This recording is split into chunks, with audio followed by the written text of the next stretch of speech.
life issues, broken down to help you build your own opinions on the issues that matter most. Coming to you from Austin, Texas, this is The Deciding Factor with your host, Alton Hill and John Herzog. Hey everyone, it's John Herzog with my buddy Alton. What up?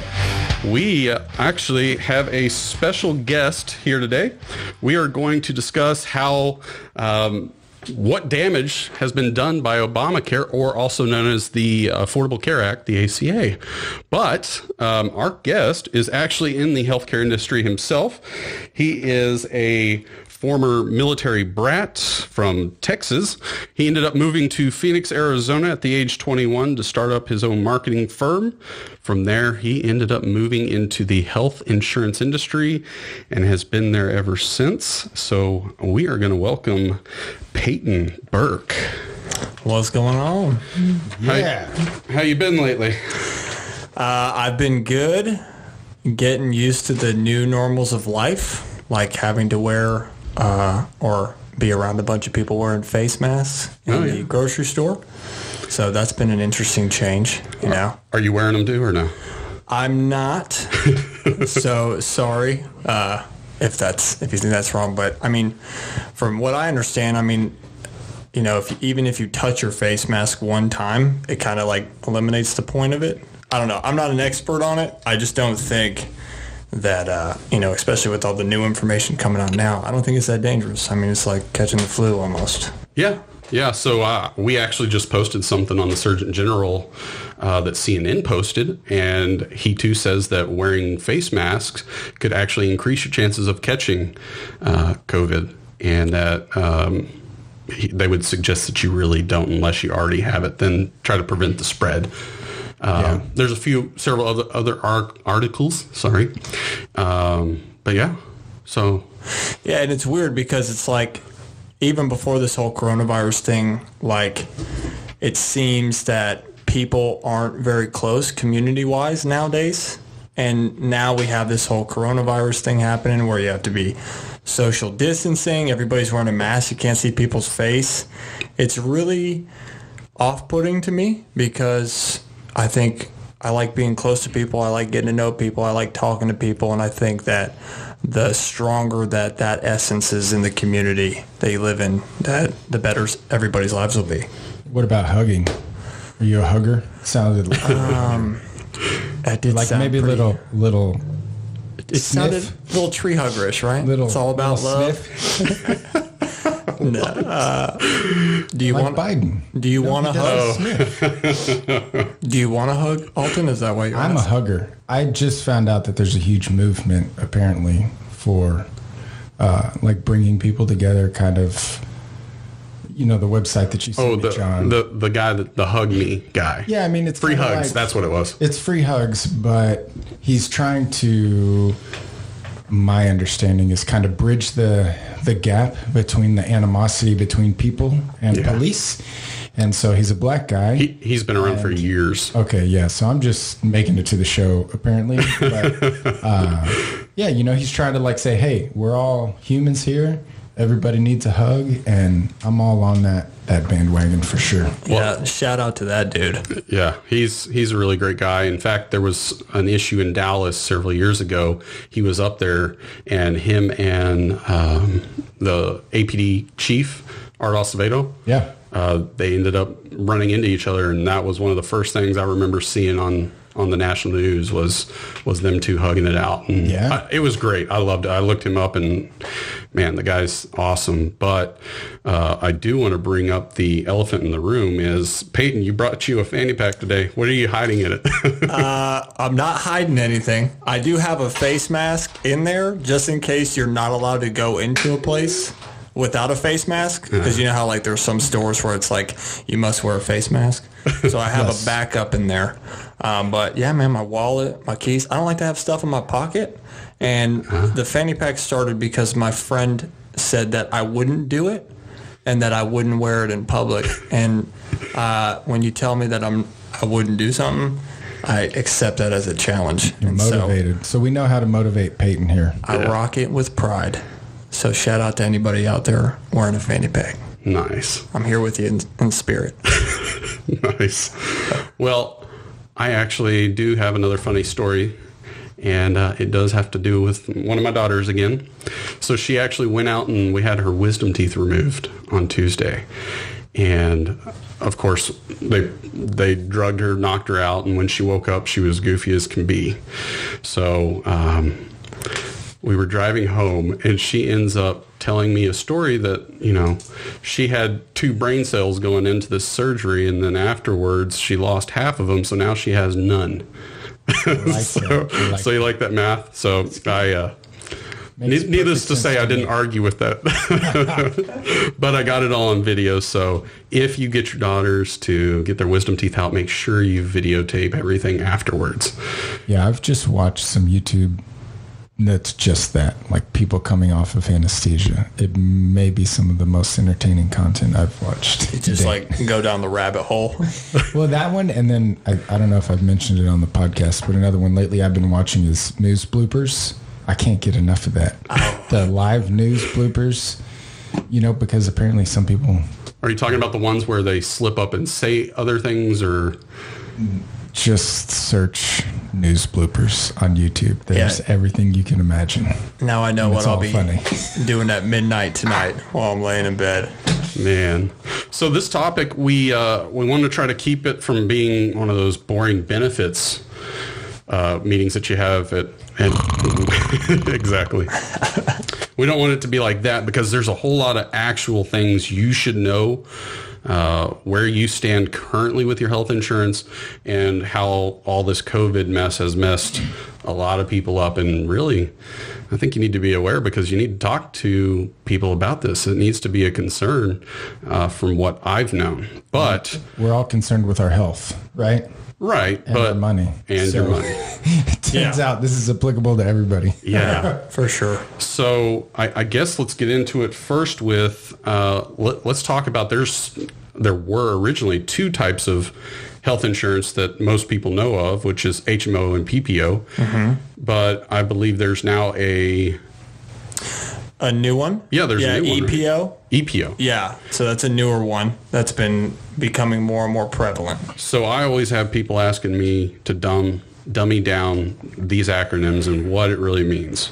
So can you do that in a minute? Yeah, right now? Go for it. Yeah, so like... Set, go. So... When did it go? So if somebody, you know, the technical term for a PPO is, now I'm blanking because I have a mic in front of me. We got him.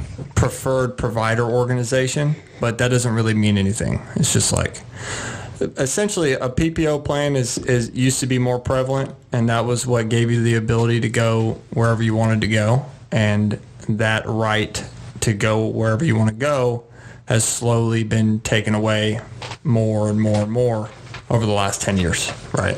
So like when you go from a PPO to an HMO, you got less doctors and hospitals that you're able to have access to. And when you go from an HMO to an EPO, that gets even smaller, right? So like before, if you had a PPO, you can go see any doctor that you could think of, right? And then it's just slowly dwindled down. Really? Yeah. Now, I believe me and you had a conversation prior to, and that's, a lot of people don't realize this, but if you have an HMO, you could run into issues if you're out of state, right? Yeah. So, super interesting subject and it's interesting because not a lot of people know this when they go and buy health insurance, but HMO, a lot of times your doctors and hospitals are your regional doctors and hospitals, right? So like if I'm here in Austin, my doctors and hospitals on that HMO network are in Austin. So if I go take a trip up to Colorado and something happens... Because you're elk hunting and you might fall down a mountain. Yeah. Or pot smoking. Yeah. then those doctors and hospitals are not in network. Now there's like situations where like if an emergency happens that the insurance company can make exclusions, but you know, you have to get the insurance company to do that for you. But yeah, I mean, like you can't just go, like if there's a really good doctor for a specific thing in Colorado, but I have an HMO here in Texas, I have to go to Colorado and pay cash. My insurance isn't going to cover that. Okay. If you go out of network, you don't have insurance pretty much. So if anybody's looking to get health insurance, you really would advise them to go with a PPO. Yeah, if they can find it. Right. And you can't find that in the the public? You can. Yeah. There are PPO options out there. And there's like, but a lot of the PPO plans nowadays, the good ones you have to get approved for, right? So you have to medically qualify for that. And then it also just depends on a region. I mean, there's a lot of differences as you go on. What's a region? I mean, you mentioned state. Texas is a big state. Yeah, like zip codes. Really? Yeah. It's that tight. Yeah, I would say for employees. Are we thinking like small business owner insurance? Like what? You're saying that. What are you imagining? It varies a lot. So it's going to be on the provider. And then the state, right? So like think about Kansas, like how many people per 100 square miles, right? Versus like if you go to California, sure, Yeah, so that's a little different. There's a lot of variation, right? As far as the PPO plans go, like a lot of times you can get that through your employer. So a lot of group insurance plans still have PPOs. Yeah. But as far as the ACA goes, that's the individual marketplace. So if I'm an individual, self-employed guy, small business owner, I have to buy my health insurance privately. It's a little bit more difficult to find a PPO, depending on where you are. That reminds me, one time when I was in Germany, I don't know what happened, but... Or is that just what you said to Heather? I was very sick. I had an extreme fever. I was like pooping my guts out. I'm a big baby when I get sick. It's true. But I was legitimately laying in my hotel thinking, I might die here. I need to go and do something. Because I was so hot, like so crazy fever, and I was feeling so bad. I could like barely get up and go to the bathroom. I was hurting just terrible. And I was like, I got to do something. But I was afraid to go somewhere to get treatment because I'm American, right? And I can't speak German. Right. I don't know what they're going to charge me. But then the next day I was like, I got to do something. So I went into a doctor and he gave me some medicine, and it was ended up costing me $40 to go see the doctor. And I'm like, man, Alton, you fool! You should have gone so much sooner. You suffered for so long. And I'll be the first to say I'm totally against socialized medicine, except when I'm in Germany and I'm really sick and I don't want to pay through the nose for it. So. Yeah. So when I first started selling health insurance, I was so curious about all that stuff. Like, is Medicare for All good for the country? Like, I want to know. And I don't want to hear, like, what, the news station's going to say about it. Like, I want to talk to an actual person. So for, like, 2 years, and even to this day, every time I meet a Canadian, I talk to them about it. And they all say the same thing. But that's the best way to find out. Yeah. Because Canadians are dealing with it firsthand. They have it already. Yeah. So then you talk to a Canadian. One time I talked to this Canadian dude, and he told me, he goes... He said, I have something to tell you about. And he was like, the Canadian healthcare system killed my mother. And he said it was because, like, they're so overwhelmed that his mother wasn't able to get like an actual room, like a hospital room. So they had her on a gurney in the hallway of a hospital for like a long time. And I don't remember what exactly she was sick with, but yeah, it's crazy, right? That is crazy. So, I guess let's take a step back before we get going. Let's talk about the actual history of how we are where we are today.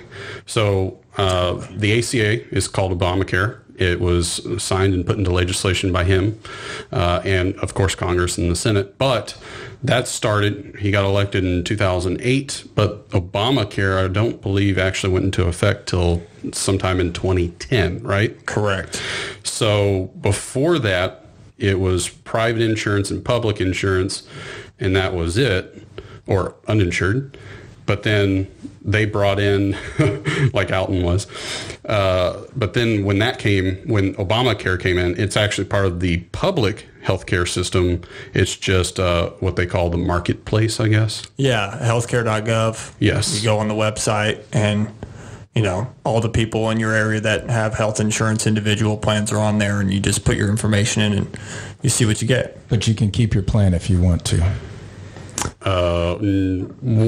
What kind of plan are you referring to? Because if saying that's what was said. That's what was said. You can also keep your doctor. Yeah, that's what I was told. Actually, I think the direct quote was, "You're going to be able to keep your doctor, period."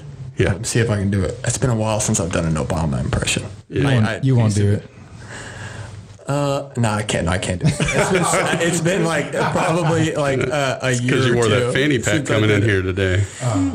Yeah, man, it's totally taken away my ability to do impressions. Yeah. But that's what was said, right? Yeah. It was keep your plan, keep your doctor, but nothing has worked out that way. And it was supposed to be cheaper, I believe, right? More affordable. Well, I would assume, since it was called the Affordable Care Act, which I think you guys could agree it's safe that we all assume that if something would be called the Affordable Care Act, that was the objective? Yeah. To be affordable? Okay. Well, sure, because that's the complaint. That was what my understanding was, is that, hey, health insurance is too much. I need health insurance. Some people saying that health insurance is a right. Mm-hmm. I have a right to have health insurance. And so that, in my mind, is a way to address, hey, you think it's a right, or you think that you need it, but it's too expensive. How do we make it more affordable than we kind of make everyone have to have it? Right? Now, in that legislation, there were also some other changes that were made, I guess, to supposedly make it more affordable. And that was mandating that employers, over 50 apparently I've been smoking today because I can't talk. But he's thinking about getting a fanny pack. Yeah. I'll show you where to go. Nice. It's got to be colorful though. It's got to be camo. Tie-dye. Oh. I actually know where to find it. I literally know how to find a camo one. No, so they mandated it. If you have 50 employees, you had to start putting money towards your employees and getting them health insurance. Yes. The other thing is they were going to mandate that everybody had some form of coverage, or else you would pay fines in your taxes, which I believe were $2,400, but I don't know. Yeah, I mean, I only personally paid it one time, and it was like $980. $980. Okay. Yeah, I think each year it was like ascending. Yeah. So increasing for most of that period after 2010, I was getting, there was only about 2 or 3 years where I bought health insurance individually on my own because I had it through a job. So I paid that $980 one time. Really? Yeah. Okay. Yeah. So how'd you get away with the last times? You had to have an ACA compliant plan not to be able to get the fine, right? As Alton busts open a beer. Yeah. So your plan had to be ACA compliant, and in a nutshell, like to put that simply, right, is that ACA compliant is a list of rules for an insurance company to cover. It's like a list of things. Like it has to have hospitalization coverage, surgery coverage, mental health coverage, maternity, so on and so forth. Right? Really? So is this? But I mean, they all got covered basically. Even the emergency plans, right? Yeah. Okay. I mean, is this a way to regulate the insurance for the consumer so that we're all getting the same thing, or what's your take on that, Peyton? So I think that we should have a little bit more freedom to choose what we want to be covered for and not covered for. So, like, for example, do you think that... You mean a la carte? Yeah. Okay. Essentially, because one of the mandates is that it has to cover drug and alcohol rehabs. Okay. Mm. So, me personally, I don't really ever feel like I would have a drug and alcohol problem, but I'm still young, so who knows what could happen in the future. How many kids do you have? No. He's only got one, so he's... Yeah, I've only got one. But, do I think it's okay for an insurance company to sell a plan that doesn't cover that if it would be cheaper for me? I think that that's okay. I mean, I want to have a bit more freedom to do that. So I think that that's important. Right. Yeah, I mean, so this is what happened to me when the Obamacare Act, Affordable Care Act, or whatever it's technically called or not. I actually had a job as a manager of a company, and I was making good money. And I was happy at my job. It was good. But I'm a pretty healthy guy. My kids, they're healthy. I am not in the demographic that goes for like regular checkups all the time. Right. When my kids have a fever, if it's like below 100, I'm watching it. I might give some aspirin, some Tylenol, some ibuprofen, but I'm like, you got a virus, your body's working it out. A little bit of fever is good for you. Build that immunity. I'm not rushing to the doctor to get antibiotics. Now, if things get out of control, they go a little too long. I'm not being negligent. I'm just saying I believe in your body and your immune system. So we don't go to the doctor that often. And I also believe in savings. So when I was there, I had this high deductible plan to where it wasn't that expensive. We were all covered. I think that there was some $6,000 out-of-pocket thing, but the way it worked with the little, what do you call it? Like you can get a card at the beginning of the year. Yeah. Right? And then pay as you go. What's that thing called? Healthcare savings plan? No, not the HSA, the other one. Like the debit card. Come on. That's the first thing I thought. No, HSA is the like savings. connected to a health savings account? No, Right? health savings is pre-tax money that we put into an account, which that is an option. But you can also get this like prepaid debit card that you either use it or lose it. And I don't know if that's still relevant now. Oh, man, you guys, y'all Man, I've never had one of those. That sounds sweet, though. Y'all was supposed to fact check me here. I'm pretty sure we're talking about the healthcare savings plan. No, I'm 100% sure we're not prepaid health card. So while he's obviously trying to fact check him. Alton's pulling Well, a young Jamie right now. It's the FSA card. It's called... I can see what you're talking everybody about. knows about this. Like the FSA. employer gives you the card and it covers some of the medical expenses. It's like a prepaid benefit. FSA. I don't know what it stands for, but if you're listening, you know what it is. So I had this FSA. Basically, you can do pre-tax, right, but your employer will basically sponsor you and say, you got $2,000 at the beginning of the year, but you got to pay some amount all the way. It's not a health savings. And so... Here we go. So I had the high deductible plan. I was paying like $300, $400 a month or something. And then the Obama Act came and my company said, hey, we love you, but we're not gonna keep paying for the insurance. It's too much. Mm-hmm. And then I think they gave us some options. Anyway, it was like $1,100 a month. Yeah. And big increase. Yeah. I mean, for me, and I don't even really use it. I'm like, $300 is good insurance for a catastrophe.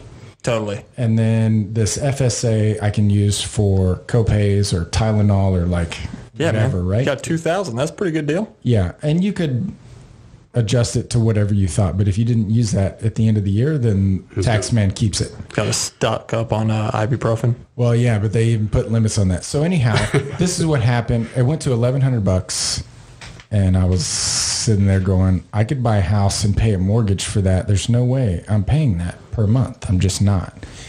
And so I went uninsured for a long time. But I think that there were some loopholes, or maybe I shouldn't even say it. But like when I was using TurboTax, they're like, do you have religious objections and stuff? Yeah. And I'm like, yeah, totally. Yeah. So, I mean, people were really upset about that. Like if you guys remember that whole situation. So I think for the first year or two, they were just like, hey, we're going to do this. Like it was part of the law. But like, I don't remember what year it specifically kicked in because They wanted to give it time to settle in. Yeah. So it wasn't like, the bill passed 2010, then boom, people were getting fined for not having health insurance. It took some time. Well, the site went down. The site went down for multiple months. That's true, too.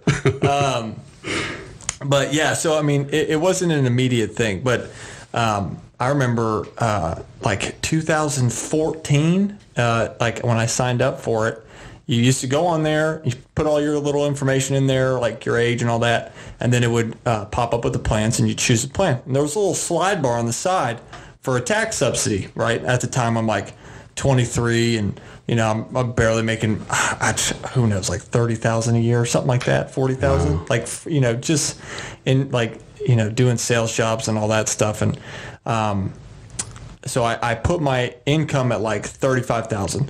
Well, I had a good year. I made a little bit more than that. I think it was like $10,000 more than that year. I had to pay back every dime of the tax subsidy that I had used because I'd gone over by a couple $1,000. So I owed the IRS like over $2,000 that I had to pay back. Extra. Yeah, from the subsidy.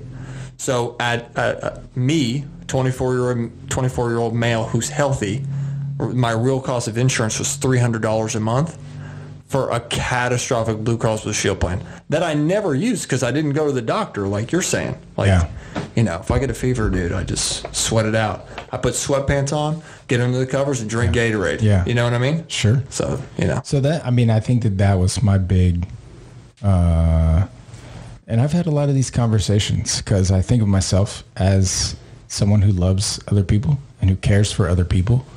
And when I would say something like, this is ridiculous, I shouldn't have to pay for everybody else's health care, I'm healthy. And people who are wiser than I would be saying something to the effect of, well, Alton, maybe it's okay that other people have health care too, and we can all do this together and we can all benefit from it.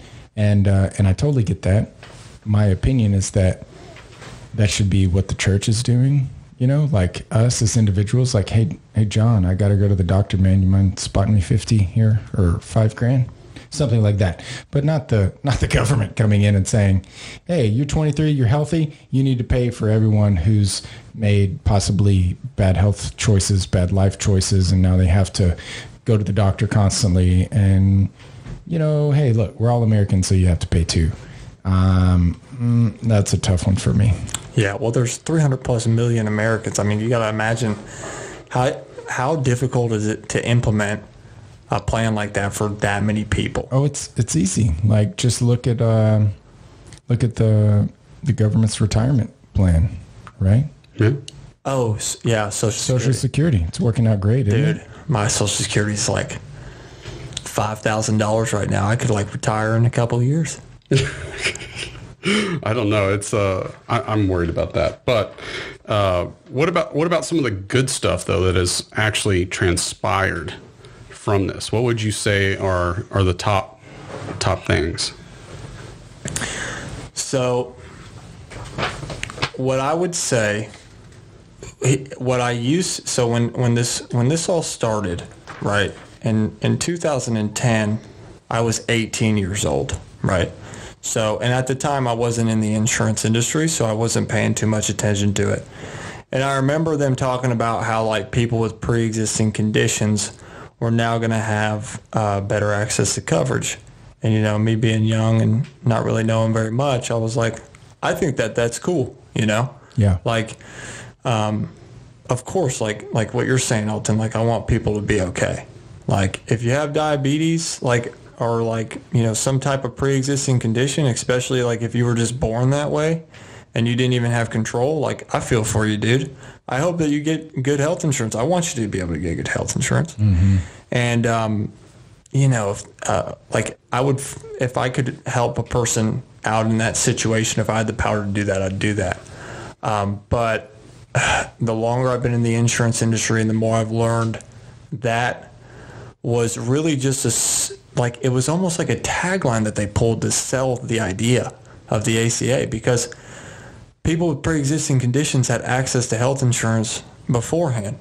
The state of Texas, they used to tax insurance companies on the amount of premiums that they pulled in for the year, a certain percentage, and that money went into a pool, right? And this is, I don't have all this stuff in front of me, so I'm just like kind of giving you a general idea.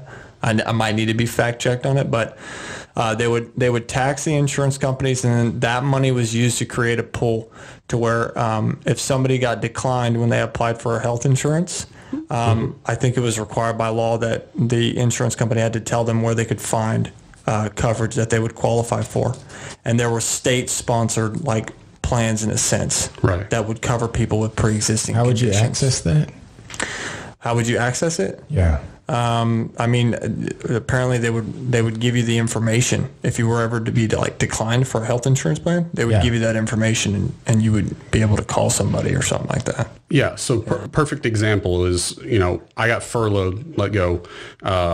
They gave me the option I could continue health insurance under them, but then I'd have to pay it back when I came back. Unfortunately, I never made it back, right? So at the same time, my wife gave up her job and went to a new one. Well, there's this period that I don't want to pay the $2,000 a month that her Cobra would cost her for all that.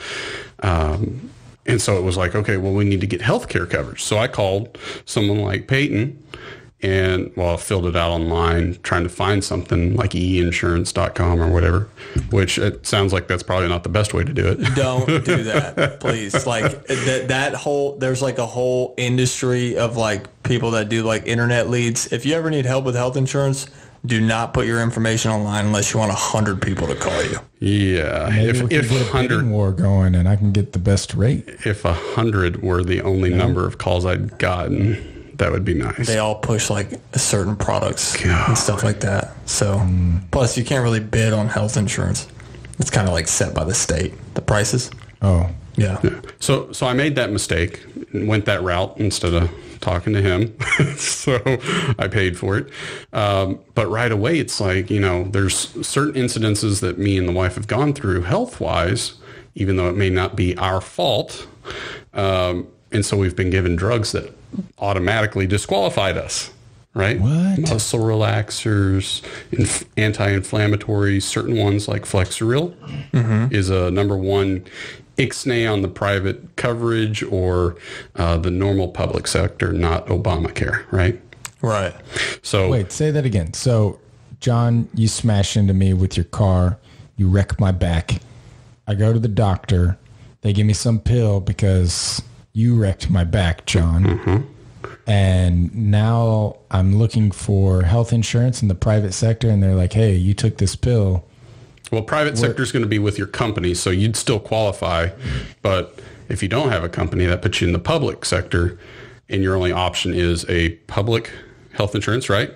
Like on healthcare.gov, right? Or like if you wanted Blue Cross Blue Shield.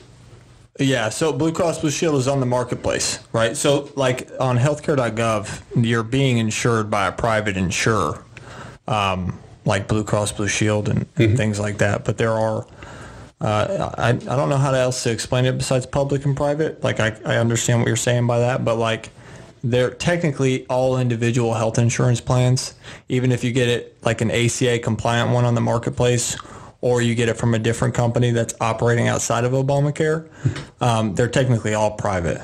Does that make sense? Okay. Yeah. Okay, I misread that. But Alton, so like what John was saying is like, okay, so in insurance, like a lot of companies do underwriting, like car insurance. If you want to get a good life insurance policy, a lot of times the life insurance company does what's called underwriting, where they want to check you out, man. They want to know your height, weight, your medical conditions, everything like that, because they're assessing risk, right? And before Obamacare came, health insurance operated the same way. Like they assessed risk and decided whether or not they wanted to insure you, right? And so with Obamacare, they were like, well, we're gonna, this is gonna get rid of that whole process, like to where like it doesn't matter if I have like cancer right now, or I'm a very fit, young male with no problems at all. Same across the board. Like there's no, like you can go on healthcare.gov. You just type in how old you are, whether or not you smoke, which will affect your rate, right? If you're pregnant and like 2 other questions, and then your household income, and then you choose a plan. That's it, right?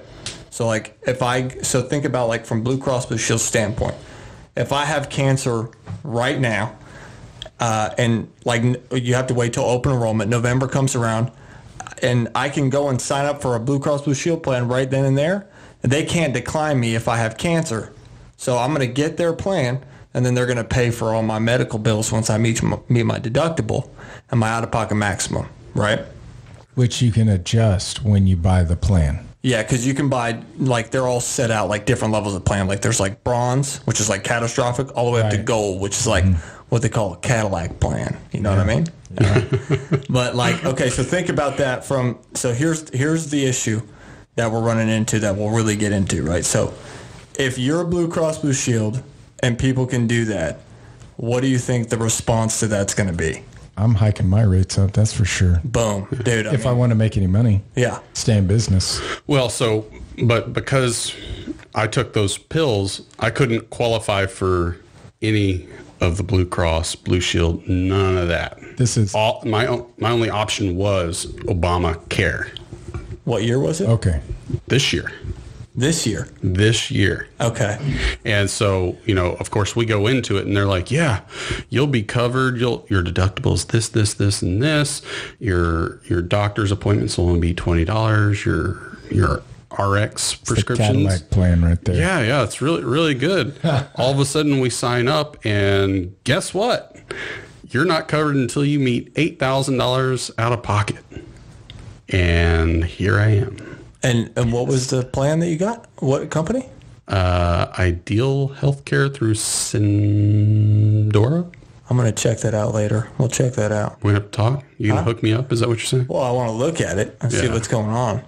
Yeah, I believe it's Sindora Health Plan. Yeah, Sindora is a new one in the Texas marketplace. Golly. Yeah. I mean, So this was, sorry if I checked out, this is through the marketplace.gov that you did this. Yeah.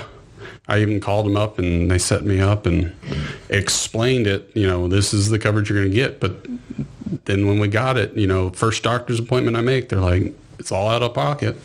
Your RX is not covered. I mean, what do you think about that, John? Because you're definitely biased right now. And I'll be forward with you, they did give me a discount based on the amount of heads in my household and everything, but my payment's still $450 a month for the whole family. And you have an $8,000. I have an $8,000 deductible. What's your copays? I think it's an additional $3,000. So really, I got to spend $11,000 before I'm going to get any kind of coverage. Yeah, a lot of those plans, they'll give you like 2 primary care doctor visits for like $45, and then you got to cover it until you meet your deductible. Nope, screwed. So it's a high deductible. It varies by plan. Yeah, I mean, it varies by plan. But most of these plans are high deductible. So like, all right, I work with a lot of self-employed people and small business owners because those are the guys that are mainly looking for health insurance, right? Because like, if you have a job at AT&T, well, you don't have to look for health insurance. So, being an insurance agent for health, those are mostly the people I talk to. I've never had one business owner really tell me that they were happy with their ACA plan. And to me, like, that's an issue, right? I mean, if nobody likes it, then there's definitely like a problem here. So every year since 2010, the price of health insurance has gone up and up and up and up. And then deductibles keep going up and out-of-pocket maximums keep going up. And it goes back to what we were just talking about, like to where I asked you what you would do if you were a Blue Cross Blue Shield. Well, they cannot deny anybody, right? So if Blue Cross Blue Shield wants to operate in the marketplace, they can't deny someone. So if an insurance company cannot control risk, well, then they have to raise the rates or they're not going to exist anymore. Yeah. Because they'll just go bankrupt. What was crazy in dealing with HR and several companies since ACA came into effect is we have to meet a percentage of people in our company that get the health insurance. So we've had times where it's like, we don't have enough that meet that percentage, and we have to virtually give somebody insurance for free just so we have enough covered to be compliant. And that's tricky. You deal with that often? Yeah, I mean, first off, running a business is already hard, right? Like, especially like I feel for like I really love like the small business owners that get like, they've come from like nothing and now they got like 10 employees, right?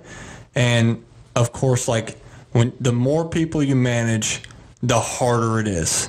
So now when they start to grow, you're going to give them like a whole nother plate of problems with like all these regulations and things like that. It makes it really difficult, man. I mean, to me, like, in America, like, isn't the small business, like, isn't that what it's all about? Isn't that the backbone of America? Like, we need to make it easier for people like that. Well, the one good thing about it though is having businesses, there's always a way to try to find a loophole. And I've worked for companies in the past that it's like, okay, well, we're going to start a different entity for each location or satellite office, right? The problem is the ownership is normally still 50% by the same person that runs the corporate office. So you get trapped in that loop still. You might try to keep everything under 50 in each different corporation. But the problem is the ownership is 50% in the same entity. So now they count everyone. So your corporate office has 50, your satellite offices have 20. They're counting it all together. You've got to give ACA compliant health insurance to every single one of them due to minority control. And it's not cheap. No. The health insurance premiums are crazy when you start looking at businesses like that. Right. It's kind of crazy to me because I think what we're talking about here is, are we doing socialized, regulated type of care, or is it more capitalistic, right? And so as a business owner, if you call me and you're like, hey, Alton, I want to be a client. I want you to help me, but you're a jerk, like my price just doubled. I mean, sorry. If I quoted you a high price, then check your attitude, or maybe that was just my normal price and you were actually really nice. But the thing is, like, the phone is going to be ringing off the hooks after this episode. I'm sure of it. Hey, man, you make people enough money, then it's okay. But the thing is that's like a rub for me where I struggle because this is health. It's not like a cost of a nice car or my motorcycle that I need, right? It's kind of a life or death scenario. And so, there's some issues that I struggle with, but at some point, if you can't afford it, you can't afford it. And to me, we have to be thinking in a way that's sustainable to where you can't just keep increasing like the stock market. When I'm watching the stock market, it goes up, and you can tell when things are overbought. And guess what's coming when things are overbought? Correction. But once you start regulating things, how do you get that correction? You get crazy people like me who are just like, I don't care if you're going to try to tax me. I'm not paying it. I'm just not going to do it. Well, let me give you some statistics, though. So between 2017 and 2010, there hasn't been much change as far as uninsured. It's really been around the 16%, it looks like. No, I read that wrong. Sorry. In 2018, it was 9.4% uninsured, which is not much different from 2017 and 2010, where there was more of like a 16% uninsured, which, it's several million different. It's like 18 million different. So, but in the scheme of 300 million, but over less time, over a small period of time, a lot more people have become insured that were not. Yeah. So the private market actually held just above 70% until as of lately, it's dropped down to only 69, right? Like real lately, like coronavirus, post-coronavirus? 2018 is the closest I can get with actual solid data. Okay, just curious. The public sector has always been fairly low. It looks like it's 10%, came up to 19 as of 2018. Now this dates back even to 97, right? So I'm taking it all the way back. So there's not much change in the data. Now the uninsured, however, it was around 20% and started really making a cut or a decline in 2013 to 15, and now it's plateaued at 13%. So this Obamacare, based on private, uninsured, and public insurance, there's not much of a change. 2%. Yeah, I mean, the uninsured rate went down, and then the public sector went slightly up. So, but we're talking 7%, 7% down on the uninsured. So there hasn't been a whole lot. Now, if you break the data down into something different, let's look at what's going on with the Floyd mess, right? Let's put the race and everything into it. The near poor and poor poverty classes were at 50%, and blacks make up a lot more of the poor and not poor. So that class did go from about 50% uninsured down to about 25 to 27%. So they dropped roughly 40, 50% in those classes, whereas the not poor stayed even. Their numbers have been the same throughout. Which in a nutshell, you're saying like the minority group was affected pretty badly. It was, but it's come down. The problem is, right? Wait, let me hang on. So let me make sure I'm digesting this right. What I heard you say, John, was that when Obamacare Act was passed, let's say of the people who are below poverty, 50% of every other one of them was uninsured. And then after that Obamacare was passed, many more of them got insurance. Yeah. So more of them got insured. The problem is like we just talked about with my issue with the Obamacare, is they get this insurance, and I think we've talked in the past that it depends on this tax subsidy, how much you make and don't make. You could get your Obamacare for free, right?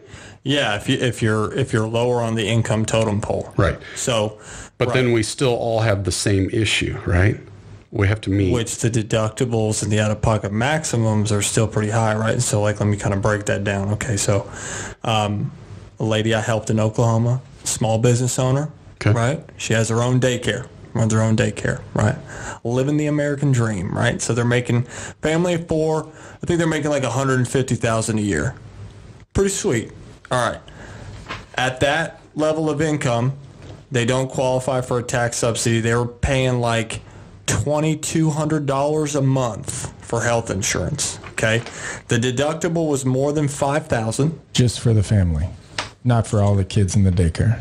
No, just for the family. Correct. For a family of four, that their income was $150,000 because they ran the daycare, and they were doing a good job, I guess. So their cost of health insurance was $2,200 a month. Mm-hmm. The deductible was like $7,000 or something, and their out-of-pocket max was $8,150 at the time.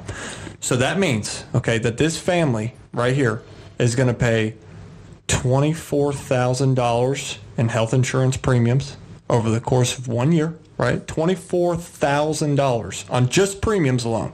That's not even if you use the insurance.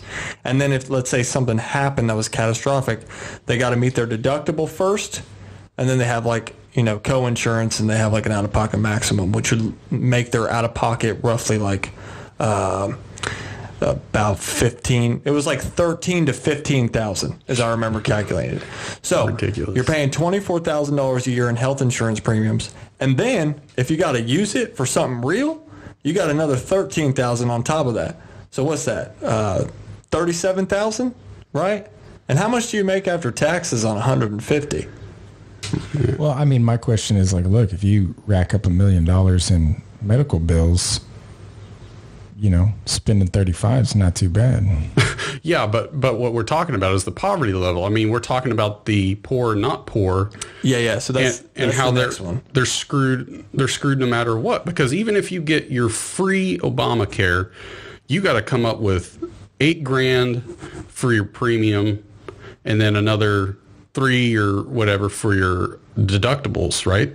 Your max out of pocket. Yeah, so when we were having this conversation, Alton, like what we were talking about, so like take it on the flip side. Let's take that same family. Let's say they didn't run a daycare and they were poor, right? Maybe, family of 4, let's say, and I don't know the exact number for how much of a tax subsidy they qualify for. Let's say they make like $30,000 a year as a family. Well, they'll now get enough of a tax subsidy to cover that whole premium. So now they're paying $0 a month for health insurance, right? But a family that's making $30,000 a year, if they have to go use that health insurance, they don't have $7,000 to meet a deductible. Right. Or the additional $8,000 that's going to come out of pocket when they meet that deductible. Yeah. So what's it doing? Yeah. So, I mean, the poor and not poor class, or poor and near poor, sorry, they're virtually screwed, because either way you're going to have to file bankruptcy to clear all this debt, right? Or, take money from your food, which you're probably scrounging around to make anyways. I mean, the issue is that it's not sustainable, right? And for any of us, and you could say, well, look, they're making $150K, so why shouldn't they have to pay all that? Right. But that's where I'm like, I don't know if I can agree with you there, because now we're starting to talk about punishing people for doing well. Right. I mean, right. Yeah. I mean, and you're healthy and make a lot of money, so you owe us. and I don't think that like a family of 4 that makes $150,000 a year, I wouldn't consider that person to be rich. You know what I mean? I don't think, to me, $30,000 a year for health insurance is kind of nuts. Yeah, 22 on the premium. It was like 30 something if they used it. Yeah. Right. Well, but it's still. But do you think I want to spend 24 for nothing, dude? To say I'm insured? It's not. Well, but if you have a heart attack, you're going to be out 150 in that episode alone. But that's what I'm saying. Like, I'll roll the dice on it. Isn't it crazy? If I have a heart attack, I'll pay the money because you rendered services for me. Right. And that's where, but for me, we've got a cost issue. That's what I'm hearing. I'm not saying I don't have a lot of good ideas. I think that at the bottom line, we've got a cost issue. I think there's more to it, though. It's not just cost. It's the quality of service you're going to get. Take, for example, me and my wife. We're disqualified from getting decent insurance. Not by fault of my own, right? Like in your scenario you stated.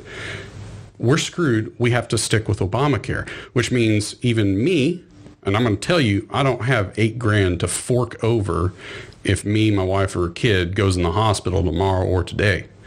It's not going to happen. I now have to figure out how to either file bankruptcy or whatever, which I don't want to do because I've been trying to keep my credit good. But that doesn't help the insurance company who is trying to provide a service for you as well. Yeah. Right?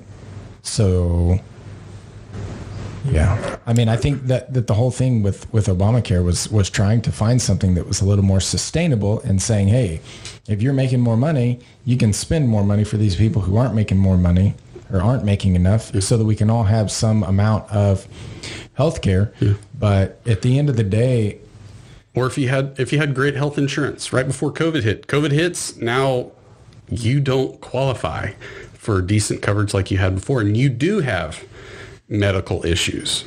Maybe you don't right now, but these people do. They're getting screwed. Maybe you got laid off. Yeah. During the whole coronavirus thing, and now you have to get a plan on the marketplace, and it's not as great coverage because your company might have been paying a little bit more to have a better group insurance policy. Exactly. Yeah. I I think that it is a cost issue, right? And not just like cost of insurance, but like cost of services that the hospitals actually do, right? Because like Alton, if you're uninsured and you have a heart attack, right?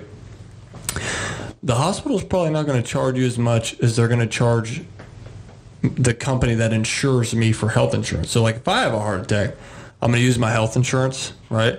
And I know, what my deductible is going to be, and then that's what I pay, and then boom, I'm good, right? I don't know what happens after that. I don't know how much money they're going to charge the insurance company. I bet you they're going to charge it as much as they can, right? Well, then they have to hire a special person just to be able to submit that paperwork, right? Because they have to hire a coder to like write down all the things and fight with the insurance company to get the money back. Well, so actually, funny as it may be, my wife had her appendix taken out a year or so ago. That doesn't sound funny. Well, yeah. Well, anywho, so she gets the bill and we're like, wow, this is ridiculous. But because we had insurance, it was cheaper because they were set at certain rates that would be paid out, and that's what they get. That's it. So I actually think it comes out different from what y'all are saying, that their pre-rates, if you don't have insurance, then they actually give you their max. Yeah, because the insurance companies are negotiating rates all the time with like different doctors and hospitals, for sure. So here's a story with me. How are we on time, John? We're way past time. Way over. So this is something that happened with me. I went to a dentist. This is when I had my FSA, my flexible spending account. It was use it or lose it. Right. I said, I need you to check. I got whatever it was. I forget how much. Say it was $400. I said, I have $400 on my card, and this was at a dentist. I said, if I don't use it, I lose it. So can you look in my mouth?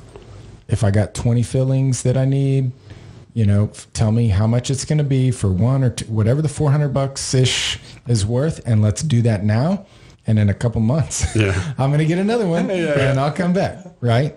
And so this is another huge issue with me on principle, is that I was very clear with the dentist. The dentists say that they called the insurance company and said, hey, how much are you going to pay for this and that? And supposedly they had that conversation and then said, okay, Alton, this is what we're going to do, and we're good. Well, then the dentist gave me a $1,400 bill. And I was like, excuse me? And they said, well, the insurance company changed their mind, said that they wouldn't pay what they said that they'd pay. And I said, okay, well, as a customer of the dentist, I said, I asked you to connect with them to make sure that you were on the same page, because my budget was what's on that card. Yeah, that's not on you. Well, that's how I felt. Right.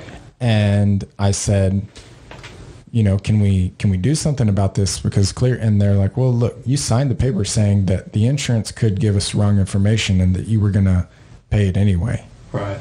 And it really hurt my feelings. And so I said, look, you can use everything that's on that card. That's what you get, because that was our agreement, and you went back on it. And they're blaming the insurance company, and the insurance company, I don't know what happened, because I wasn't on the phone with them. Maybe the dentist lied to me, or I don't know. I don't know why they would, because I told them I'll just come back in a month or two and then we're good. But yeah, that one actually, I let that one go to collections on principle. Yeah. And then I don't blame you. And then, I'm like talking to the dentist. I'm like, I'm going to make you send this to collections because this is bad business. So anyway, that's like me being crazy. But when the collections called me, I said, look, this is what happened. If you negotiate something down, I'll work with you, And then, I don't know, I think I had to spend another $300. And I told the dentist, I'm like, look, it wasn't even like $500. It's $1,000 more than what you quoted me. And so I feel like there's this, I don't know how you would describe this scenario, but this is why like the whole insurance thing really gets under my skin, because I'm experiencing these types of things, and it's like, maybe it's a small business, but maybe it's the insurance, who knows? But at the end of the day, it seems like we're all paying too much. And oh, dude. So I was actually wanting, and it took me a while to figure out the cost, because I really felt like when I was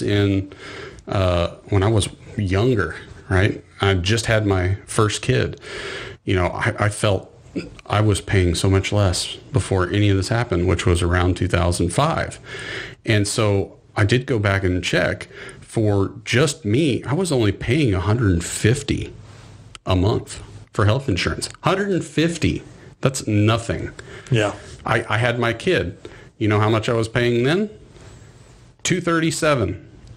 $237. How old were you? I was younger. 21, I think. 20. Okay. 2021. John's old. No, I was That's 25. right. I was 25. Sorry, I'm losing it. So anywho, so I looked up what the averages were, and I actually found it. So in 2005, the average single person, individual, would pay. It was $4,000 in premiums a year. So it comes out to roughly $400 a month, right? So between then and 2019, it actually has almost doubled. It's over $7,000, which comes out to $600 a month. That's just an individual. But do those premium numbers include employer contributions? No. So then we don't actually know what the cost is. Probably not tax subsidies either. I don't know. Well, yeah. So the overall, when it comes out to the coverage by companies, employers, it's steadily increased, but not to the cost level. Yeah, I mean, my experience when Obamacare came in, like the company just dropped us all. It's like, so good luck. Yeah, because it was gonna skyrocket, and they couldn't do it. Yeah, I mean that company went bankrupt anyway. But dude, they were making full-time employees part-time employees. Because I remember I was working in retailers I was doing sales in a retail store. So like Walmart and Target in particular did people that had been working full-time for years, like in order to get a loophole, dude, Walmart was like, well, you work 30 hours a week now instead of 40. So now you don't work as much hours, so you're making less money, and we're not going to buy you health insurance. That's why we're doing it. Right. It gets sketchier than that because their number was 35 hours to qualify for insurance, and they did drop them to 30. Yeah, they work them 34 and then send them home. Yeah. Yeah, well, that's the thing. Like when the government goes to war against business owners, rich business owners are savvy. That's why the rich business owners, they figure out ways to make things happen and get their cut. So when the government goes to war against business owners, I don't know if it's the business owners that are going to lose. And the government doesn't move as fast as these guys, man. Look, my mom works. She's a civilian in the army, that works for the army. She works for like civil service. Too. Yeah, civil service. Yeah, thank you. And then my dad was retired veteran. He had 27 years in the military. My grandfather was a civil service for like 25, 30 years. To get something done in civil service, ask anybody that you know that works in civil service. It does not take less than 24 hours. It takes a long time, right? And then now that same body, which is the government, is now involved in our health insurance, right? And like what Alton's saying, like you think an organization like the government is going to be quicker and savvier than free enterprise? No, dude. No way, because like even in COVID, I'm pivoting. I'm not waiting. I'm like, oh man, what do I need to do? Bam, bam, bam, bam. And I'm on it. And It's I'm not an waiting. immediate 90-degree. Yeah. Yeah, because my family has to eat today, right? I have incentive, right? Where's the incentive to help John out? Well, going back to the numbers though, on the cost though, even in the family, it virtually doubled. It went from $10,000 a year to $20,000 a year. So that's $900 and some change a month to $1,700 and some change. Well, and that's the thing too, that we're throwing these numbers around, but what's the average salary, right? If you're running on $50K a year, a few $100 a month is one thing, but now $1,700 is like the percentage. That's a house payment though for most people. That's what I'm saying, right? It's hugely substantial, and that's where I kind of checked out because I'm like, we can't get there from here. So maybe, Peyton, I mean, I don't know what all you guys have left, but I mean, do we have anything for people? So like a way out of this mess? So yeah. Well, yes, to an extent, because in 2016, right, Trump comes in office and he gets rid of the mandate. So Obamacare's actually dropped 40%. They're down to only 8.5 million people that are actually on Obamacare. They've gotten away. They've realized, I don't need this coverage and it does nothing for me. Yeah. But I still think it was one thing good was the fact that businesses have to offer you at a certain level. Otherwise, I've worked for companies that would not do it unless forced. Yeah. And so like like the average household income, I think in San Antonio one time I looked at, it was like $36K, right? Well, that person, like that family or household is going to qualify for a tax subsidy probably if there's like 3 or 4 of them, right? So that tax subsidy, that's free money for that person, right? And that's what I was about to talk about. Like, that's like tax money going towards paying people's health insurance premiums. That can't really be good either. You know what I mean? I mean, like that money's got to come from somewhere. And Robin Hood, right? So, I mean, like our health insurance premiums are going up. So like if you start doing really well in life and you go from $30,000 a year and you figure out a new way to make a business or something like that and you go up to $100,000 a year, well, you really didn't get to go up that much once you factor in how much you're going to be taxed just off your income and then how much your health insurance premium is going to go up because you don't qualify for any subsidy anymore. So you're really not that much further ahead than you were at 30, right? So you're telling me that I should quit trying to run my business and just make less money, and that way, I mean, what's going to change? Not much, right? Not much financially. I mean, until you like really start to skyrocket to $200-300. But I mean, people should be able to go out and earn like $100,000, $150,000 a year and be able to stay in that place and be comfortable if that's what they dig, right? If you want to grow even more and you want to make $200,000, $300,000, $400,000, that's great. Do that. But most people aren't going to do that.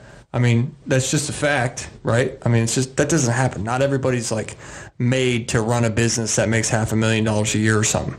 You know, some people, might run a really great one-man show and make $80,000 a year, and we should make sure that they have every ability to do that. And right now, health insurance isn't helping. You know what I mean? Like, if I imagine, and like, I always think about like, imagine you working like this cubicle job, right?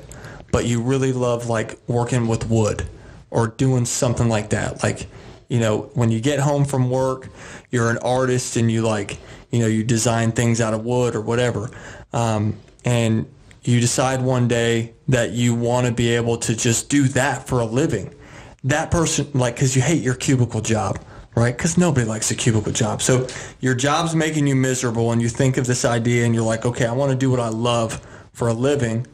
And then when you start looking into what that's going to take to do it, you look at the cost of health insurance and it's another house payment. If you start doing well with your woodwork, well, dude, I got to stay at my cubicle job because, I can get health insurance for $150 here. And if I leave, it's going to be, a house payment. Yeah. And what's the point of doing that? I mean, I remember them teaching that in school, like grade school, about communism. And I remember them saying like, well, when everyone's equal, then there's no incentive. And I remember thinking like, I don't understand this concept that you're saying. Yeah. Like, surely there's some innate like value or trait in people that they just want to do well. Right. But then as a father of 4 and running my own company, I have a cup that says I'd rather grind 24 hours a day, 7 days a week than slave 9 to 5. But it's because there's some like reward. I'm like imagining I'm falling down, there's a rainbow and there's a pot of gold down there. But as soon as you tell me the gold isn't there, I'm out, man. I'll just go sit in a cube all day. I mean, which sucks because it's hard work, Well, let's go ahead and do this. Let's do the deciding factor. So the question is, did Obamacare or the ACA help the U.S.? If so, how? If not, why not? And do you have a solution in your mind that might work? I'll do it first. You look like you don't want to. Well, I'm gonna let him take up the end. I didn't want to be like the first guy to be like, well, you know what I mean? I was gonna let you guys decide. So here we go. Now it's time for our deciding factor. All right. So I have mixed feelings about this.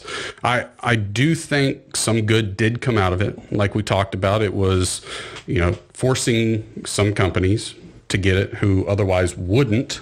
So I think that was a score. The problem is it's not really affordable, and I found that out firsthand. You've got to spend way too much money to use it first, and I would say I'm not low class, but I'm not high class. I'm middle, and I couldn't even afford if something happened to me or my family, or to even go to any specialist that we need to right now. I'm screwed. I don't have a way out of it unless I, say, get a different job, and that job has to meet that 50 people in order for me to guarantee that I'm going to get health insurance with them, or the wife does. So now you have to be strategic on what job you get. That's bull crap. If we're going to have an Affordable Care Act, it needs to be affordable across the board, and it needs to be better than an emergency plan, in my opinion. And we really need to help every class out. So me personally, I hate to swing far left on this subject, but I do have to go with people like Bernie Sanders that at least talk about there being one health insurance like there is in England, UK, right? And then I think Canada also has it as well. Let's talk about it. Maybe we can't be as good as them, but at least it gives us all an option. Now, had I talked about this when I was 25, 2018, I'd tell you, screw yourself, because I don't need health insurance. I don't even want to go for a normal checkup. But the problem is crap happens in life, and you got to deal with it when it does. Or your kids do something, and now you got to go take them to get stitches or their appendix out or whatever it may be. It sucks. And there needs to be options out there, and I don't think we have the options. I might be way off base, but that's the way it looks like to me, in what I've seen personally, what I've dealt with in the market, and the research I've seen. It sucks. It needs to be worked on. So, what you think? I mean, for me, I'm definitely anti-government regulating the health insurance or businesses. Like, to me, the concept that a business would, that the government would say you have to have insurance for your employees. I'm like, who do you think you are telling me how to run my business? Now, the private sector, the employees should be like, hey, buddy, if you're not offering insurance, I'm not working for you. I'm going to go find a company that does. And then let that catch up to me and go, I can't find good help. What am I going to do? I better call Peyton and figure out a way to get some health insurance for my people. But what about if you have to take that job for McDonald's just because you need money to go on the table because your unemployment ran out? Well, that's, I think, definitely depending on where you're at on that spectrum. Like, I don't have diabetes. I don't have a child with special needs. I do not take any prescriptions other than coffee. Right. So I don't have a need. So for me, my perspective is, you want to charge me $1,100 and I could pay $0 and roll the dice on the fact that I'm going to wreck my motorcycle and have to go get shoulder separation surgery from a specialist and have to come up with $25,000. I'm like, well, if I just wait, 2 years to wreck my motorcycle, I'm ahead. But if I have diabetes, I have some autoimmune, I have, I had a friend, she had a lot of health issues. Cancer can hit you no matter what. Right. So there's all of these things that it's easy for me to say, oh, that's crazy, but I haven't had cancer and then gone trying to get treatment, and then they go, oh, sorry, you don't have health insurance, you can't be here. But I have a friend who's in Zimbabwe. they will literally like lock you out of the hospital if you don't show up with cash. They don't do credit cards. It's like, oh, this, whatever, you just passed out in your house. Where's the cash? Like, you're holding someone who's passed out. They're saying, where's the cash? I don't like that idea. So are you saying Obamacare did nothing in any way, form, or fashion for the U.S.? I'm saying I don't support the Obamacare because of the regulations that it tried to mandate. Trying to mandate health insurance on businesses and people, or fining you if you don't, I've got a big problem with that. I don't have a solution to, the health insurance problem. And I do think that we have health insurance problems, but I don't think that mandating that everybody has to do that is the way. So I'm definitely not in favor of that. And I think that that it is a real issue for more than people that are just unhealthy. That, like I said, I don't have an answer for it, but it's not sustainable. And if it doesn't change, it's going to be a lot like Social Security, I think, where we're just out of luck and there's going to be a big correction. But the longer we try to Band-Aid it and not let it correct, I think that that's not good for anyone. That's a good metaphor, Social Security. Well, hit us with your knowledge, Peyton. I need you to save me. So, check it out. I think that, and people would probably argue about this because it's got politics involved. I think that the ACA was passed and pushed by people that had good intentions, that wanted people to have, better, more affordable options for health insurance. I do not think it was executed in a good way. I've never been in a political office. I imagine getting a bill passed is probably one of the hardest things to do on the planet, especially nowadays. So you really got to just do everything you can to get that idea pushed across. But I don't think it was executed well. And I think that they were so focused on getting it to pass that they didn't think about all the repercussions that could happen from that. Because at the end of the day, all these insurance companies that participate in the marketplace are private entities. So if you take away their power to, do things by heavily regulating them, it's going to affect stuff. And you got to think about how that's all going to play out. I don't think I'm the smartest guy in the world, but when I look at it, I know that it didn't solve a lot of problems. I think it created more problems than it actually solved.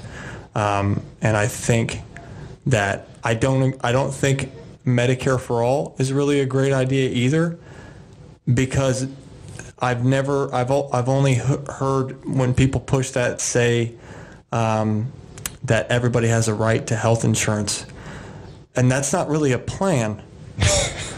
So if you want me to support Medicare for all, I'm open to listening to your plan, but I haven't really seen one. And since the ACA has increased health insurance premiums, it's increased taxes, it's increased, costs to small business, it's increased costs across the board on so many different levels. To me, when someone says Medicare for all, I'm just thinking that it's basically, pretty much going to be the ACA, but instead of you making the decision of who your insurer is going to be, they just take the money from you and you have health insurance now, which that doesn't really sound like a great idea to me. So I don't think that the ACA did what people, I know for a fact it didn't do what they wanted it to do. It's not the answer. And I don't think I really have the perfect answer for that. But what a person can do today, right, is, if you've never sailed a sailboat on the ocean before, go find someone who knows how to sail a sailboat. Because if you go out into the ocean by yourself, you're going to get messed up, right? Health insurance is like the Atlantic Ocean. There's a bunch of different things you can do, different variations of all this stuff. You should find an expert in the health insurance world that can help you. right? And that's what I do. So, I mean, of course, people could reach out to me if they wanted to. Well, yeah, let's give them information so that they can get a hold of you. I still think you're crazy for doing this, but we'll let you do it because you know you're going to get text messages about wearing a fanny pack from now on. It's so where can I get mine? So you need to be an affiliate. That's what it should have been. There you go. You'll get sponsors from this. So pretty sweet. We can't give your company out, but they can reach you via cell phone, right? Yeah. And that's going to be at area code 210-284-8108. Yep. Also, you are big in Facebook and LinkedIn, right? So Facebook, we can catch you at Peighton, which is Peighton, The Protector, on Facebook. Or on LinkedIn, you can just look up Peighton Burke. Yep. Right? Am I missing anything else? That's it, man. We'll see how giving my phone number out to a podcast works out. But at the end of the day, man, like I just, I always just try to help people out. So if there's something that I know that would be able to help you out, I'm happy to tell you what that is. Nice. Well, I think it's been a good show. I'm glad that we've got a lot of information out there that most people don't know about, think about. I'm still worked up about the fact that I have such a high deductible for my insurance or work, thanks to Obamacare. But yeah, it's a hot topic right now, and I think the clients that I have and the business associates that I'm around, a lot of people have been reevaluating it right now. So hopefully, this has been a way that they can kind of see what's transpired and give them some ammunition to make good decisions for now, like in the now with the scenario that we're living through. Well, we appreciate you listening in.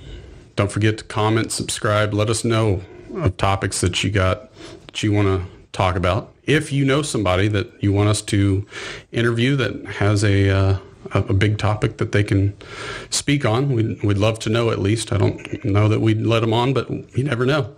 But Peighton, I appreciate you driving all the way up here to the other side of the world to see us. All right, San Antonio to Austin, dude. Yeah. It's a long trip. Luckily, I got a podcast to listen to. Yeah. You got it all the way home. And I appreciate you guys having me. It's I was really interested to hear what you guys thought and where you guys were at with it, because I live in that world, and you know how sometimes when you live in a world, it's easy to just kind of get wrapped up in that and forget what an outside perspective looks like. So I appreciate you guys. Yeah, I think me and Alton will argue about this a little more since we're not on the same page. It's good. Well, thanks for coming, Peighton. It's been a pleasure. Yeah, man. All right, guys, say bye. Peace. Adios. This has been another episode of The Deciding Factor, giving you food for thought on real life issues. Be sure to click, like, and subscribe to this podcast, as well as all your big social media outlets, Facebook, YouTube, and Instagram. Don't forget to check out our website at thedecidingfactorpodcast.com and give us comments and feedback. Until next time, stay safe and remember to keep an open mind.